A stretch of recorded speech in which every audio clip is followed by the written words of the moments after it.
আসসালামু আলাইকুম, আমি মোহাম্মদ জাকিরুল ইসলাম। আজকে আমরা পাস্ট কন্টিনিউয়াস টেন্সের একটি বাংলা বাক্যকে ইংরেজিতে অনুবাদ করব। বাক্যটি হচ্ছে, তারা আমার জন্য স্কুল মাঠে অপেক্ষা করছিল।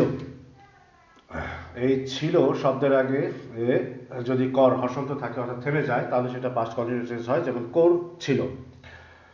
তাহারা আমার জন্য স্কুল মাঠে অপেক্ষা করিতেছিল, সাধু ভাষায় তে ছিল থাকে, তাহলে সেটা হচ্ছে past continuous tense. Past continuous টেন্সের স্ট্রাকচার হচ্ছে সাবজেক্ট প্লাস ওয়াজ অথবা ওয়ার প্লাস ভার্বের সাথে আইএনজি, তারপর বাকি কিছু থাকে সেটা।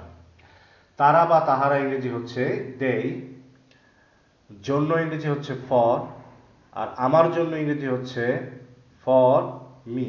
যদিও মি অর্থ আমাকে, কিন্তু ফর মি দুটা মিলে হয় আমার জন্য।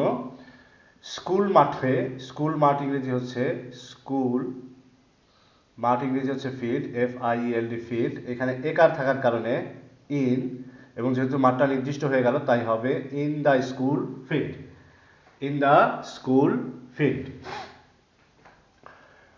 তাহলে প্রথমে সাবজেক্ট হচ্ছে দেই, দেই সাথে ওয়ার বসে, দেই ওয়ার। অপেক্ষা করা ইংরেজি হচ্ছে ওয়েট, এর সাথে আইএনজি দিতে হবে, waiting, they were waiting for, they are waiting for me, তারা আমার জন্য অপেক্ষা করছে in the school field. They were waiting for me in the school field. They were waiting for me in the school field. তারা আমার জন্য স্কুলের মাঠে অপেক্ষা করছিল। তাহারা আমার জন্য স্কুল মাঠে অপেক্ষা করিতেছিল।